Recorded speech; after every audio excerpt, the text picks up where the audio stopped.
hiyo mimi binafsi yangu naweza nikasema bwanangu ni Mwarabu kwa sababu bwana nilie naye mwenyewe hajui watoto wanakula nini. Bodi ya nyama imezuia uchinjaji wa nyama ya kondoo waliokuwa wanachinjwa kwa ajili ya kutolewa kwa sadaka kwa wanawake katika kata ya Olasiti mkoani Arusha, huku ikielezwa kwamba uchinjaji huo umekuwa ukifanywa bila kufuata utaratibu, jambo ambalo limetajwa linaweza kuleta athari kwa watumiaji.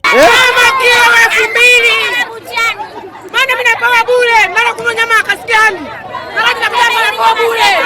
Tena nyama dukani kabisa buchani. Wakina mama hao ambao wamekuwa wakinufaika na nyama hiyo wamelalamika ya kwamba wametumia nyama hiyo kwa kipindi cha muda mrefu bila ya kupata athari zozote, na kushangaa huduma hiyo kusitishwa ghafla, na kusema kwamba kitoweo hicho kimekuwa kikiwasaidia kwenye familia zao kutokana na wao kutokuwa na uwezo wa kununua nyama.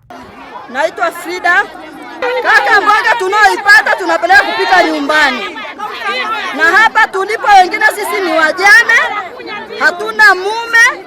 Mume wetu ni kama tumesema ni hao wanaotupa hizi sadaka ndo wanaume zetu kwa sasa hivi. Yaani nikisema kwamba wanaume zetu ni hawa Waarabu, kwa sababu hawa Waarabu wanatupa sisi kula. Miaka 5 sasa hivi wanatupa kula. Kwa hiyo mimi binafsi yangu naweza nikasema bwanangu ni Mwarabu kwa sababu bwana nilie naye mwenyewe hajui watoto wanakula nini. Mimi nataka nikuambiwe mheshimiwa, tunakula hii nyama ni mwaka wa 5 lakini mimi sijawahi kuumwa hata mafua. Mwaka wa 5 sasa kupeleka mtoto hospitali nikaambiwa ana brusela wala ana chochote. Kwa hiyo naamini hii ni mbinu ambayo wanafanya watu wa mabuchani ili sisi tukose riziki. Buchani tutanunua. Kama itauzwa buku buchani tutanunua.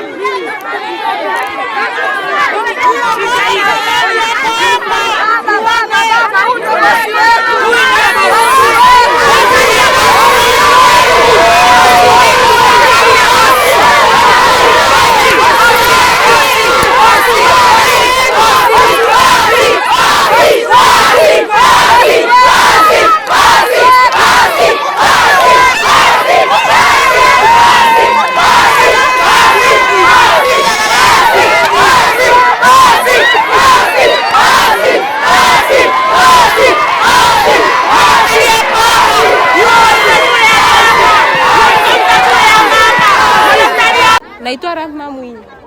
Naona waliofika hapa ni watu wa afya. Wanatuzuia basi chinjwe hapa na nisema hapa tunapopata riski. Ndio maana kondoo zinazochinjwa ni nzima. Kondoo wanaochinjwa ni wazima, mna kondoo mbovu anayechinjwa wala mwenye mimba. Maana kondoo wenye mimba wanapewa wajane. Ni sadaka wenzetu huko wanatoa kwa sababu kule hawatumii. Kwa hiyo maana zinaletwa huku na zinachinjwa mama wao wamekusanyana na wanaomba dua na itikia. Hao watu wa bodi ya nyama utaambia mazingira yatakuwa yaboreshwe. Ikishindikana ndio nenda kachinjiwe huko machinjioni. Kwa nini haiwezi kwenda kule machinjioni kwa sababu wanega sadaka wao inahitaji dua, ndio maana wanasoma na sio mama tunaitikia. Kwa hiyo ndio maana tunao hapa tuko dini zote. Yaani unaona walova mashungi hapa sio kwamba wote ni Waislamu. Wapo wote, yani wapo wengi wenye mhitaji, ndio maana unaona hapa sio Waislamu tu ndio tuko hapa, ni dini zote.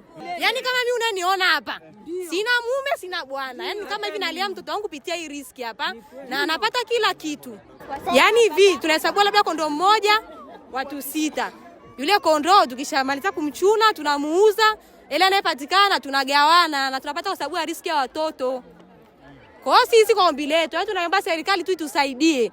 Hapa tunaomba tutaboresha wenyewe, watuletee daktari wa. Haiwezekani kwa sababu ile ni dua inatakiwa isomwe na watu waitikie. Linahusiana hivi kwa sababu mwanzo kabla hajaanza kuchinjwa, watu wengi walikuwa wanafanya maovu, walikuwa wanazini ovyo, walikuwa wanachukua marejesho, lakini sasa hivi unavyoona, hamna anayechukua mkopo, hamna nini, atunyang'anywi vitu. Kwa sababu mtu akipata 2,000 yake hapa anarizika nayo. Hapana. Hatujalogwa babani, akili zetu wenyewe. Yana basi mitano tena serikali tusaidie. Wapo wanakuja na wanapokea. Wapo. Patrick Kaya, afisa mfawidhi wa bodi ya nyama kanda ya kaskazini, amesema kwamba machinjio hiyo haitambuliki, hivyo wameamua kuisitisha.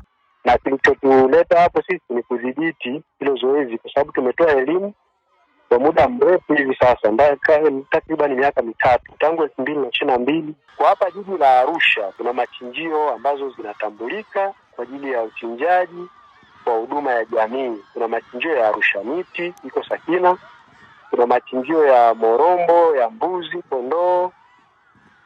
Huko hapo Muri eti eneo la Morombo hapo. na wanawake. Usitishaji umefanyika muda mrefu sana, na huyo Mwarabu ni kwamba amekaidi maelekezo.